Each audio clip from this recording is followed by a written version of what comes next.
Once you've got this debate topic, you've understood what it means, you've interpreted it, then the next thing that you need to do is, what is this debate about?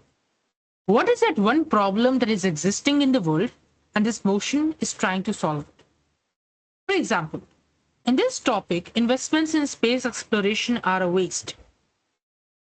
Now, the side government, what they are probably going to say is that, see, we invest hundreds and thousands of crores in space exploration every year, but most of these missions fail. They aren't able to achieve their objective, and so we are not actually getting any result or benefit out of it.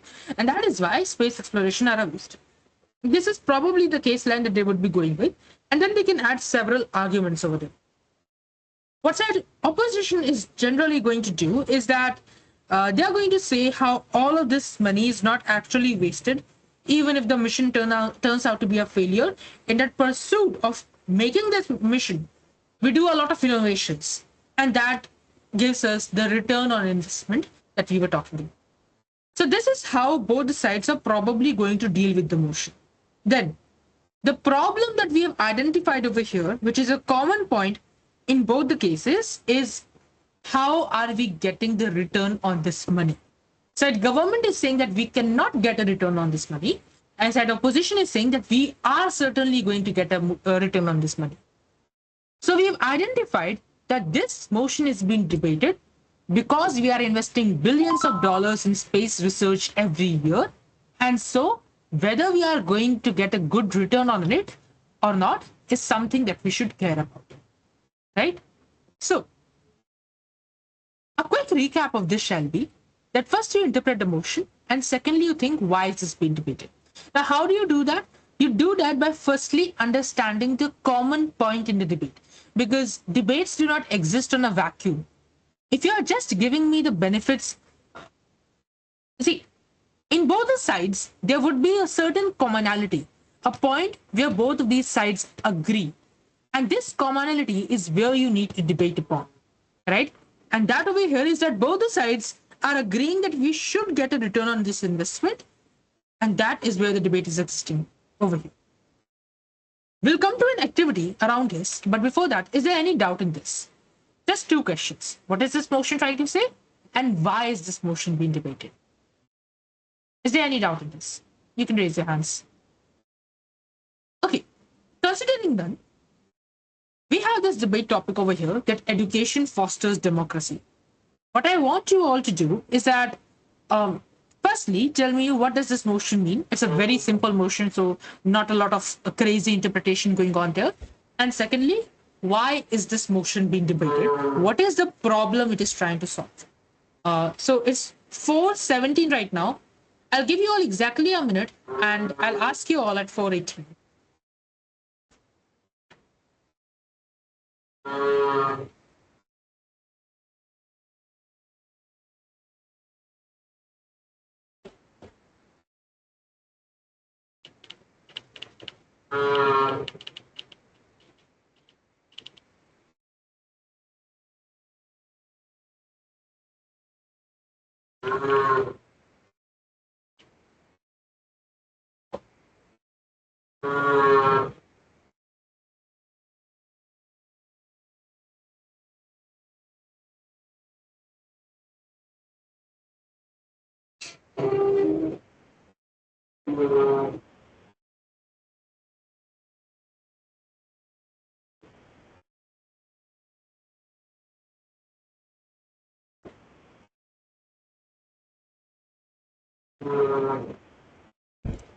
Okay, so time's up.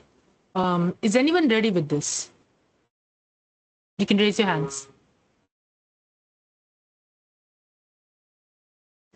Okay, I'll ask someone.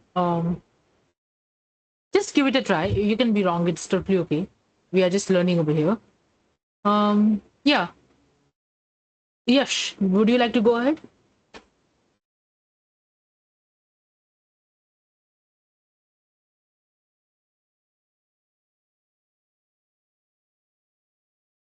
Okay, no issues. So, is there anyone who would want to talk about this? See, you can definitely be wrong. It's totally all right. We are learning over here. Um, okay, then. No worries. I'll do this for you. And maybe, yeah, Gorvi, go ahead. Uh, this notion means that education is the foundation of a strong democracy, and education helps people to understand their rights, duties, and like where to vote, how to vote.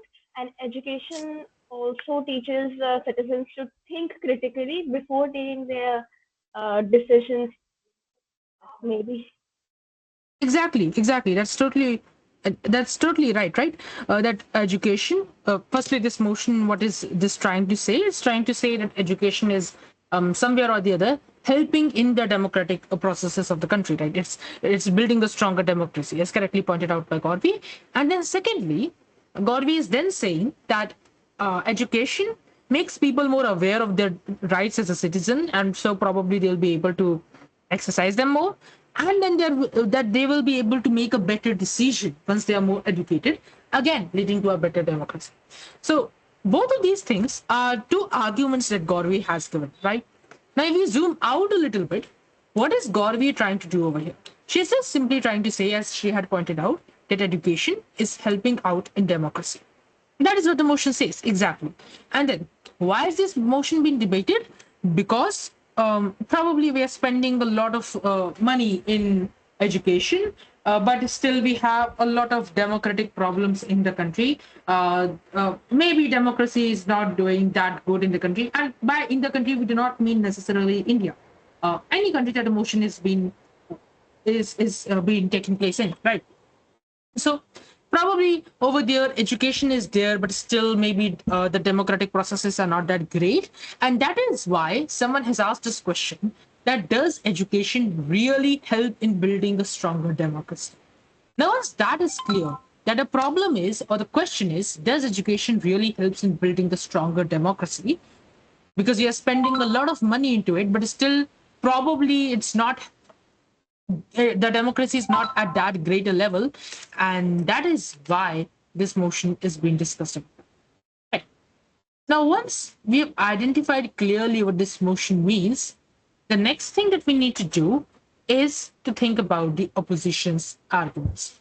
Okay, so देखो, आपको पहले motion मिला, आपने समझ लिया कि इस motion का मतलब क्या है, मुझे इसमें करना क्या है। उसके बाद the first thing that you need to do after it is not think about your own arguments, but rather think about the arguments of side opposition.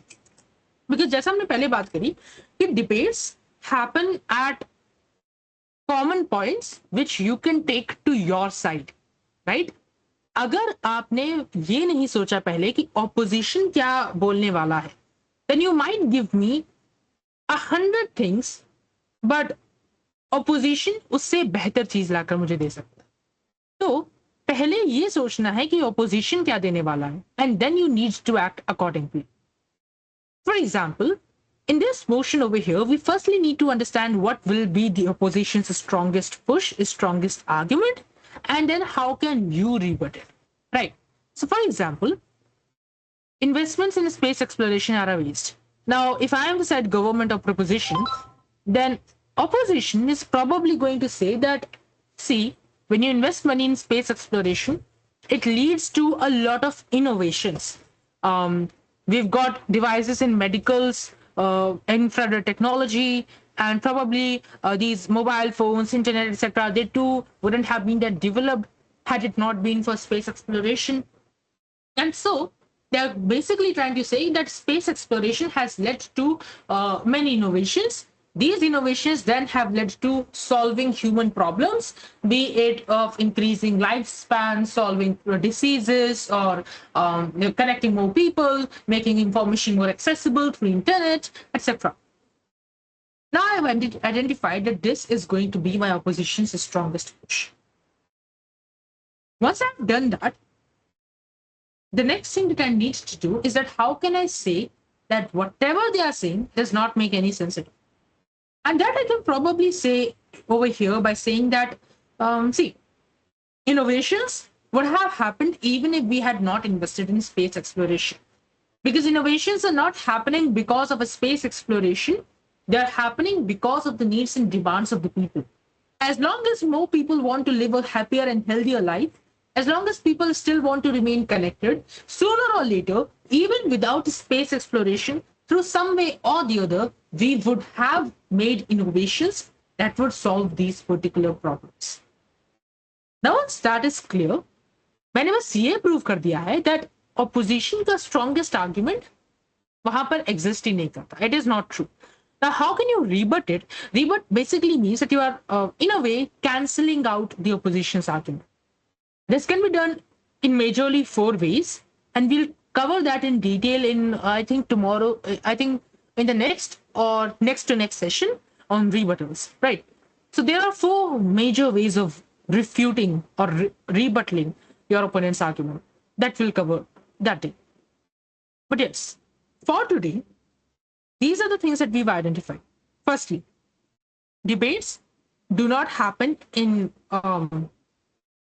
debates do not happen in vacuum. They happen at common points which you can take to your side. And that is why, firstly, identify what is this motion trying to say, and secondly, why is this motion being debated? What is that one problem that this motion is trying to solve or exist for? Secondly, think of your opposition's strongest argument and how can you rebut that particular argument. Is there any doubt in this?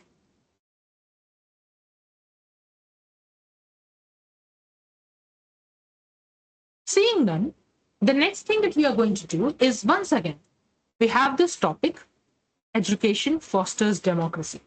अभी आपको ये सोचना है कि आप इसमें side government या side proposition हो. You are saying that education helps in democracy.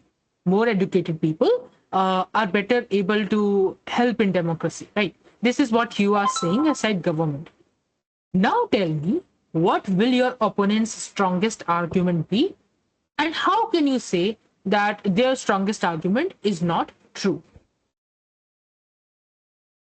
So I'll give you all again 1 minute for this. And yeah, I'll give you all 1 minute for this and I'll ask you at 27. Yep.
Right.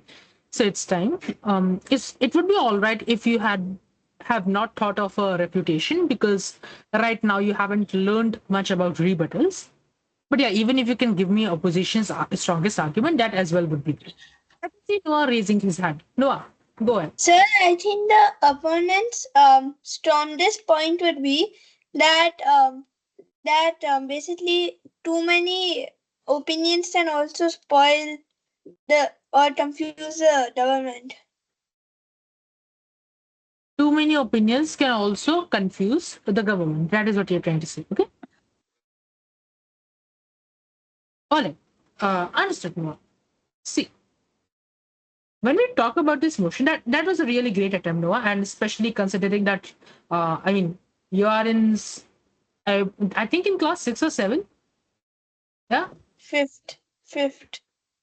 Oh, that's at that time probably I did not even knew what debating means. So yeah, that's a great attempt. But in this topic, what we are saying is that educated people are better able to support in democracy, right? So whether government will be confused by too many opinions is probably not something that we is very important in this argument, in this motion, right? So see, your argument is something that probably opposition can give, right? And maybe they will give, but is it their strongest argument? Probably not. Yeah, Radhika. The stronger argument may also be that sometimes the like experience is better than education, because it's not always the educated people the ones who knows the best, but also the experienced ones. Right, exactly. So Gauravi, sorry, I'm so sorry. Radhika is saying that education is not something that makes people more aware of their rights or gives them the strongest help in democracy, but rather it's experience, or rather, she's saying that experience is a better educator than education itself. Right? Yes. Okay, great. And now, if suppose your opposition is giving this as their argument, just try it once. Can you, as a government, say that maybe this argument is not true or is not so important? If you cannot, it's totally okay because we haven't done it till now, and we'll probably do it in the next or next to next session.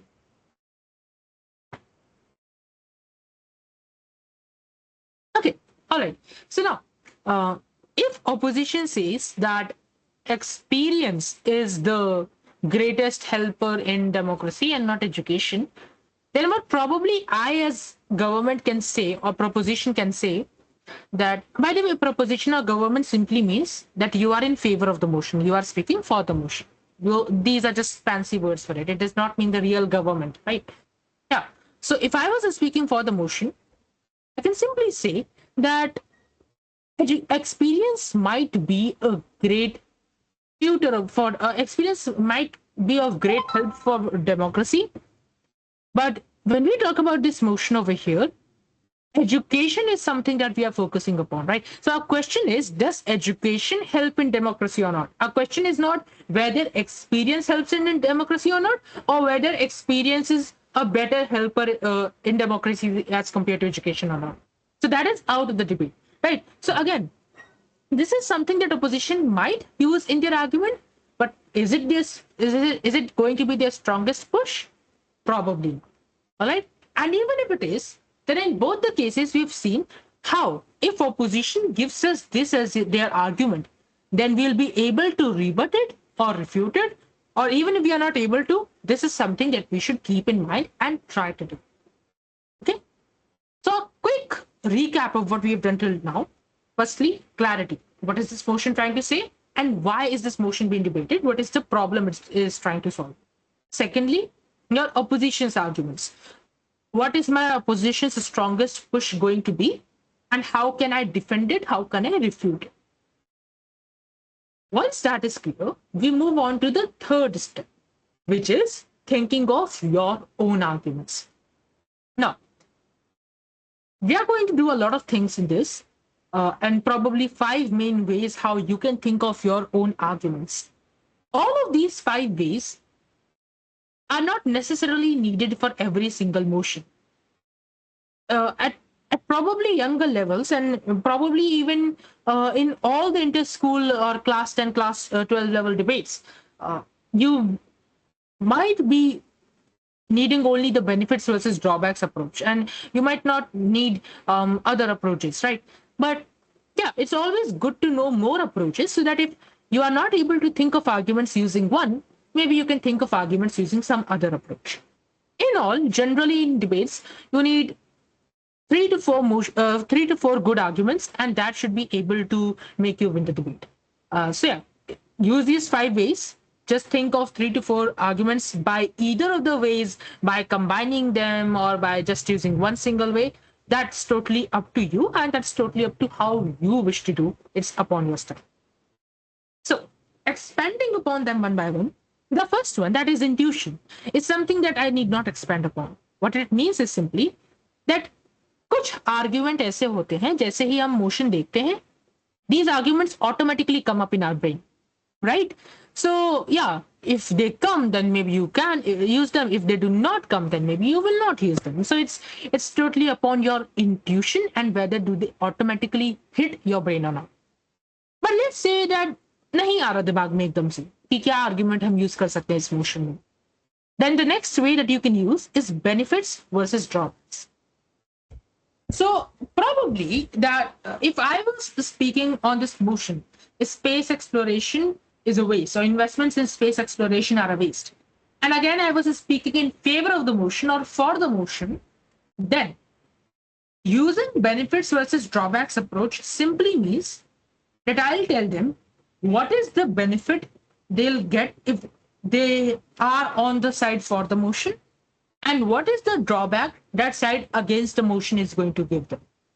I can use both of them to build my for the motion wala piece. Probably not very clear right now. I'll give you an example, then it should be clear. So, for example, in this motion, investments in space exploration are a waste. I was speaking in favor of the motion.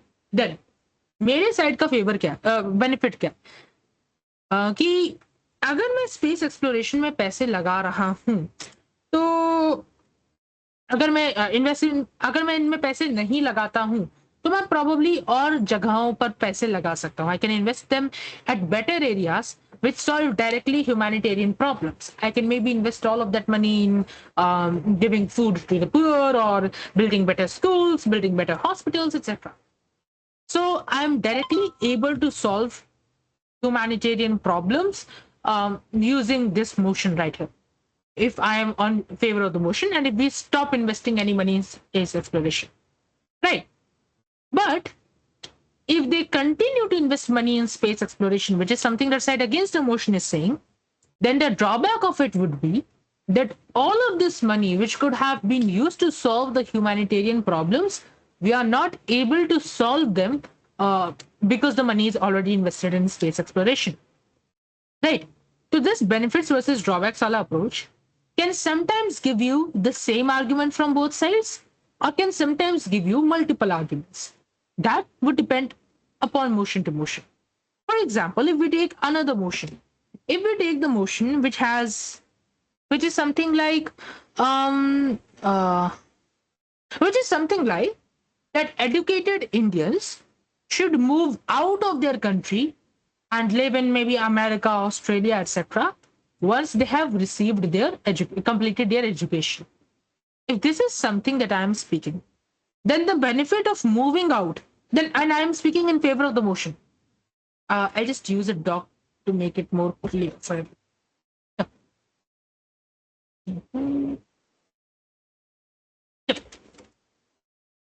So let's say that I had this debate topic: educated Indians should move out of their country and live in America, Australia, etc. once they have completed their education, right? Ignore the spelling mistakes. Okay. So if this is my debate motion and I'm speaking in favor of the motion, then using the benefits versus drawbacks approach, to use this, firstly, I need to understand what is side for the motion proposing and what is side against the motion proposing, right? So for the motion is saying that educated Indians should move out of their country. So moving out or basically emigrating for those who know the term. And against the motion is saying that educated Indians should not move out and reside in India only, right? This is something that both the sides are saying. When I know what both the sides are proposing, then I can see the benefits of for the motion and give that in favor of the motion, or when I'm talking in favor of the motion. And I can then see the drawbacks of side against the motion and again give them as my for the motion when I'm speaking in favor of the motion.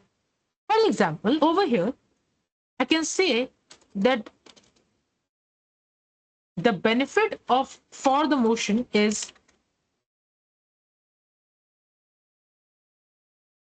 firstly, when they move out, they'll probably get better income opportunities abroad, right? And if they're moving out, then maybe they'll also get a lot of respect in their home country, that is respect in their family. That आपने कभी ना कभी सुना होगा ना कि हमारे America वाली बुआ, तो अमेरिका वाली बुआ क्यों? Because America, right? So they get that kind of respect in the family that, oh, they settled abroad. So yeah, that kind of thing.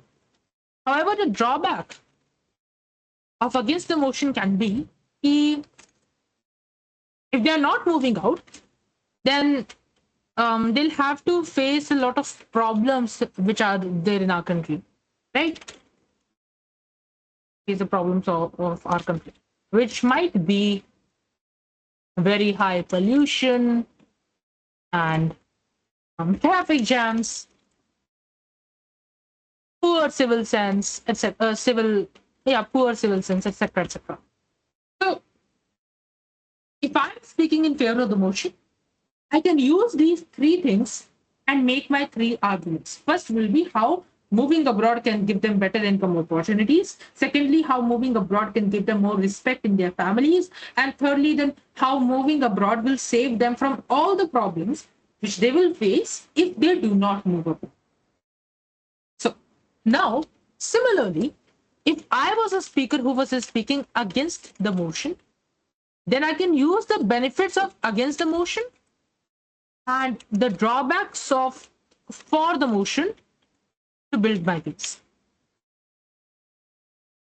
For example, I could have said that if they do live in India, then they'll get the opportunity to live with their families, because probably they are moving out.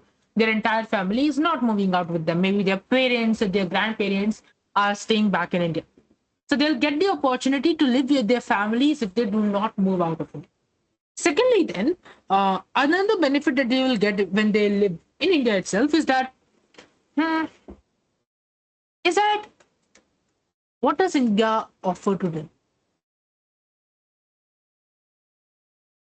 Is that probably we Indians have better social networks, right? Like we have, yeah, I'll come to that in just a second. We have better social networks, or we just have more humane relations, etc., etc. So again, a benefit that they'll get if they'll choose to stay back. And the drawbacks of for the motion, that is drawback if they move out, is that um is probably that they'll have to adjust to a new environment. They maybe will have to face racism, and they maybe will have to go through a very poor visa process. I mean, yeah, not that good of a point. But so these are the four arguments that I can use if I'm speaking against a motion. So a quick recap would be: firstly, check what are both the sides proposing. What is the thing that both the sides are proposing? Okay. So I'm saying for the motion is proposing that you move out. Against the motion is proposing that you reside in India.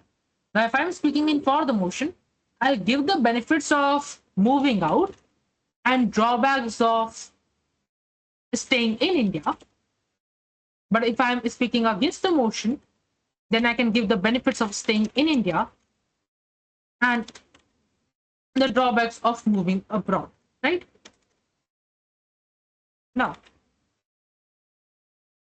is there any doubt in this? And I think probably someone had a doubt. Or you can raise your hands.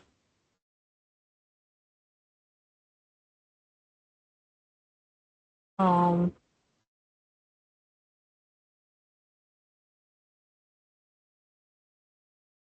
yeah, Saurabh, I think you had a doubt, right? You had raised your hand. Sir, I didn't have a doubt. I just want to give a benefit. Oh, Benefit of against the motion. please go ahead. A benefit for Sir, the Mhm. benefits can be they can get a good job and work for the betterment of their country. Correct. They can get a good job in the country itself, so they'll not have to move out for it. And then they can work for the betterment of their country. Nationalism. Right. Great. So see, it's so easy, right? It's probably the easiest approach of all. Right? So yeah. If this is clear, we'll move on to a practice topic which is again education fosters democracy. And I'll ask you all to tell me how can you use the benefits versus drawbacks approach in this? Or rather, what we'll do is that I'll explain to you all of these arguments, right? I'll explain to you all these ways of building the arguments, and then I'll ask you all together to give me the arguments by using the approach that you like, because you need not like all these 5 approaches, right? So yeah, we'll move on to the next approach, which is example to argument. Now, how this happens is that um, let's say that I hear a motion and I'm able to think of an example for this, but I'm not able to get an argument. Then I can trace this example down to build an argument out of it. How do I do that? We have an example for it. So let's say that we were talking about reservation for women in the parliament. If this was the motion that we were debating about, yeah. So the motion that we were debating about was reservation for women in the parliament. So what I can say in this motion is, if I get this motion and I have to speak against the motion, that is, I'm saying that this reservation should not be there. So what I can probably think of is that, अरे ममता बनर्जी भी तो है एक Neta, right? She's also a minister, and she's also at a great post, and she's a women politician, right? So I can think of an example that Mamta Banerjee is there, right? I don't know the spelling, whatever. Right. So I can think that Mamta Banerjee is still there even without this reservation. So then, what does this mean? इस example से मैं क्या समझ सकता हूँ? मैं ये समझ सकता हूँ कि even without reservation, Mamta Banerjee was able to become a politician, right? Okay. अच्छा, we'll go very slow. एक एक करके हम समझेंगे कि एक चीज से क्या होता है, दूसरी चीज से क्या होता है. Okay. अब चलो, she was able to become a politician even without reservation. इसका मतलब क्या हुआ? इसका मतलब ये हुआ that even without reservation, women are able to become a politician, right? अच्छा, बट क्या सारी women politician बनी? नहीं, कुछ ही बनी, सब नहीं बनी. तो मे भी इसका मतलब ये हुआ that even without reservation, women who deserve and who are capable enough are able to become a politician, right? Now that makes a lot of sense. Now this is something that I can say as an argument, that if I'm speaking against reservation for women in the parliament, I can say, see, there is no need of giving this reservation to women, because even without this reservation, the women who are actually deserving can become a politician. How can I say so? Because there do exist already such women who were capable enough and did become a politician. Examples include Mamta Banerjee, Draupadi Murmu, and the one who became recently the chief minister of Delhi. I'm so sorry, I don't remember. Right. So yeah, this is how you can use an example. Then think why that example is true. फिर उससे समझो कि जो ये सत्य है, ये सत्य क्यों है. And ऐसे करते करते, if you keep on asking that why is this true, then why is this true, then why is this true, then probably you'll be able to build an argument using that example, right? So let's do this again on some other motion where you can think of an example. Okay, so we'll quickly come to this website, debatedata.io, and this is a website where you can find a lot of good debate motions, debatedata.io. Probably these are a little bit above the school level, but yeah, you can find some practice motions available. So we'll go with a very easy one because these are like really hard topics. So mm,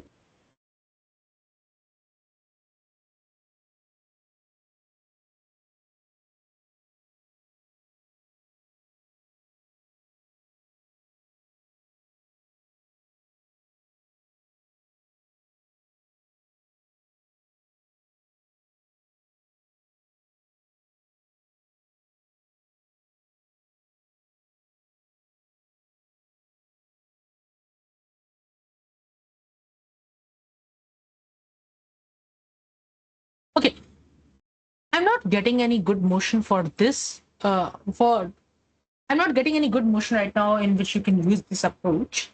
But if I'll get one, I'll share it on the group. Yeah, as I said, that see, we have a lot of motions here as well, right? But we cannot use every approach in all the kind of motions. And this is not something that you need to learn कि किस type के motion में कौन सी type की approach आप लगा सकते हो. अगर आप वो याद करने बैठे, then you will never be able to do that because there exist so many motions, right? What you can just do is that to take any motion and try to use all the 5 approaches on it. जो लग जाती है, if it's working on it, great. If it is not working on it, then use some other approach to get the motion, to get the arguments. Okay. Now, we've understood three main approaches. Firstly, intuition. Secondly, benefits versus drawbacks. And thirdly, the example to argument. Right? In तीनों approaches, if anyone has a doubt, or if it is still if it is still not very clear and you want me to maybe repeat it, then raise your hand, please.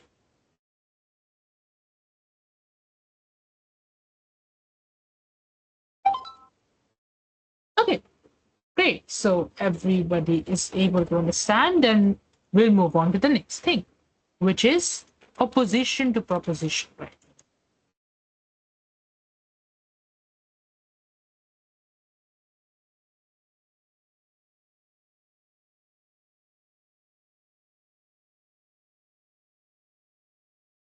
Now, this approach is something that we'll not be covering today because it is something that you guys will be able to do once we've understood rebuttals, and that is scheduled for which class?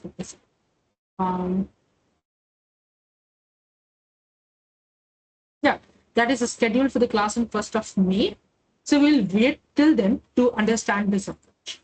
And we'll move on to the last and the final approach, which is the second order thinking approach. Okay. Now, the second order thinking approach is something very interesting and fascinating. And it is where debates actually start becoming interesting, right? You'll love doing this when you understand doing this.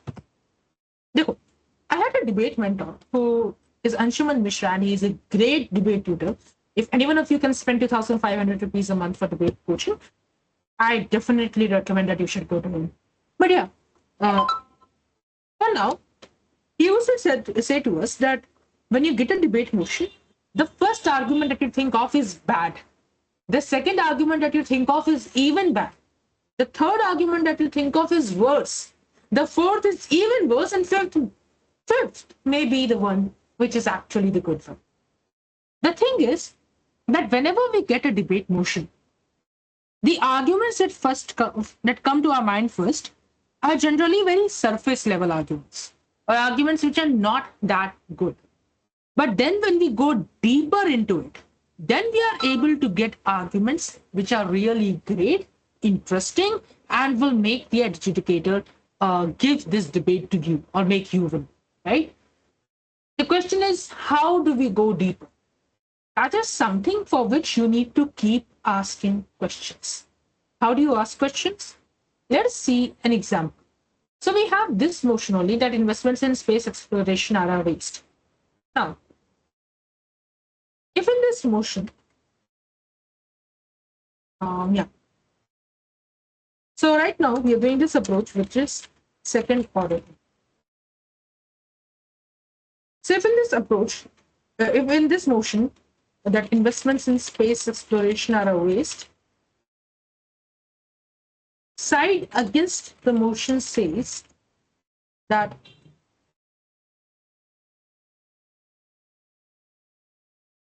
it's a waste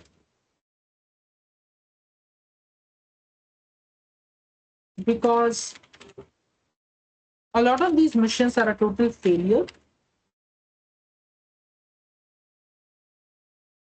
and we do not and are unable to achieve their objectives. Right. Ignore the spelling mistakes.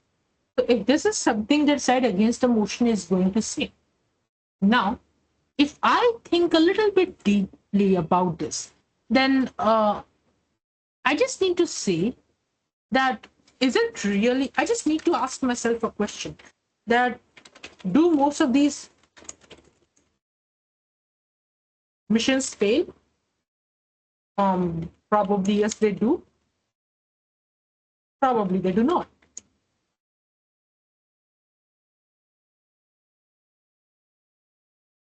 So once I've identified this, the next thing that I need to do is that, okay, maybe these missions can fail, maybe they cannot fail. What will happen in either case? If they do not fail, then to clear it, that if the mission is not failing, then it is definitely giving us a return. And so it is not leading to it, right? Okay. If this mission fails, then what happens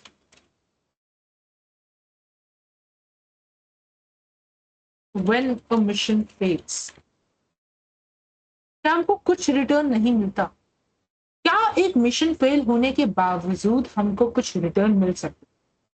Well, for that, we need to understand how does a mission take place? How does a space mission actually happen? इसके लिए, again, I need to ask myself a question. What all processes take place in a mission? Right? And अभी तक मैंने इनमें से एक भी question answer नहीं किया. अभी तक मैंने इनमें से एक भी क्वेश्चन आंसर नहीं किया और मुझे आंसर करने की जरूरत भी नहीं है. मैं बस अपने आप से क्वेश्चन पूछता जा रहा हूँ. एंड यही क्वेश्चन पूछ कर प्रॉबेबली मुझे एक ऐसा पॉइंट मिलेगा जहां पर जाकर मुझे आंसर मिलेगा. So yeah, Saurabh, go ahead. What do you have to say? Sir, not Saurabh, Medhansh. Yeah, sorry, Medhansh, go ahead. Oh, I think you were there in last year's workshop, right? Sir, not last year, not even 2 years before. Yeah, you were there in the summer public speaking workshop by Eurythmics, है ना? Yes, sir. Okay, great. Go ahead. What do you have to say? Sir, what it is in reality, what are the missions giving us in return? Because we are not getting anything helpful that can be used to solve the problems on Earth. Correct, exactly. That is exactly the push that side against the motion is going to say, that these missions are not giving us anything good that a society can use, right? Even if you go and get a flag posted on, the surface of Mars, तो उससे हमें क्या मिलेगा, right? So yeah, probably that is something that against the motion is going to push, and that again is what we are doing right now. We are trying to think that क्या ये mission हमें और कुछ return दे सकता है? Even if in the case that it is not failing, then still it can give us exactly this return which we are thinking of right now. So अभी we've thought कि how does a space mission actually happen? I don't know. किसी तरीके से होता होगा. What all processes take place in a mission? I don't know. होती होंगी बहुत सारी. But इससे मेरे दिमाग में एक क्वेश्चन आता है. Do we have everything that we need to execute these missions?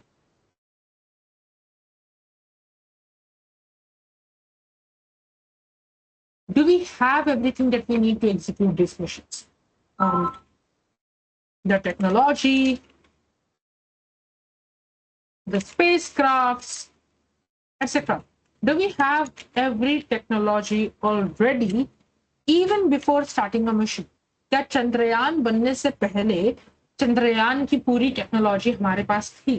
क्या मंगलयान मिशन होने के पहले मंगलयान की पूरी टेक्नोलॉजी, जो शायद आपने पिक्चर में देखा हो कि कैसे उन्होंने वो आइडिया बनाया था, राइट, पूरी सेकने वाला उससे, तो क्या वो सारे आइडियाज, क्या वो सारी टेक्नोलॉजी, क्या वो सारी चीजें हमारे पास पहले से थी? Would anyone like to answer that question? Yep, Radhika, go ahead.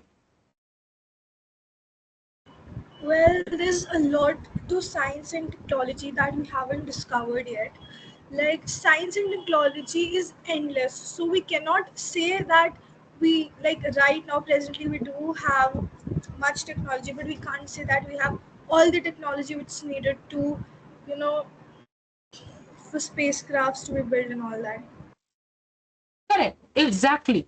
We do not have all the technology, right? As Radhika pointed out, that no, we do not have all of this technology, right? What this means is that if we do not have all of this technology, then how are we able to make these missions of Mangalyaan, Chandrayaan, etc.? अगर technology थी नहीं but still हम ये mission कर पा रहे हैं, इसका मतलब ये है कि ये मिशन करने के लिए हम इस टेक्नोलॉजी को डेवलप करें. So we have identified that we are developing technology in the pursuit of this mission, right? Even if it is a failure, right? ठीक है, we are developing technology. तो इससे हम ये कह सकते हैं, yes, Gaurav, go ahead. Space exploration pushes the limit of our existing technology, and it also forces innovation. Like every spacecraft built and every rocket launched, even if it does not achieve full success, it adds valuable experience and knowledge for the future missions. Exactly. So Gauri has given us two brilliant points. Firstly, that इससे हम ये deduce कर सकते हैं that even if a mission is a failure, even if a mission is a failed mission, then it still gives us two things. Firstly, it gives us the technology that was developed in the pursuit of that mission. And secondly, it gives us knowledge and experience for future missions, right? Abhi, the opposition might still say that this knowledge and experience is not really helping out the society. But then, ये जो tech हमें मिली, इससे हम कह सकते हैं that this tech is certainly going to help the society. Because what generally happens is that these big institutions, by institutions I don't mean school or institution, these big organizations, NASA, ISRO, space research, and even apart from governments, armies, etc., all of these big organizations make a lot of technology. This technology, after several years or decades, goes on to the general society. And then the general society is able to use it for their own advantage. For example, I might be a little wrong over here, so do not quote me, but probably the way that we use all the radio and infrared and all the technology today was to a large extent developed because of these space missions, right? So then we can say how these space missions are giving us technology which is related to IR, even internet, etc. And then this technology is helping us solve medical problems, is making people more educated and more aware, etc. And for all of those reasons, we are still getting a lot of benefit even if a mission fails, right? This is what we do in second order thinking. We think of the motion, we think of an argument. हमने motion पकड़ा, उस motion से हमें एक line of thought मिला, एक sentence मिला कि what happens when a mission fails. And then we keep on asking us questions. We just keep asking questions. You need not answer any question. Just keep on asking those questions to yourself. इससे क्या हो सकता है, इससे क्या हो सकता है, इससे क्या हो सकता है. And then probably it will lead you to one place where you will find a very good argument for that motion. Right.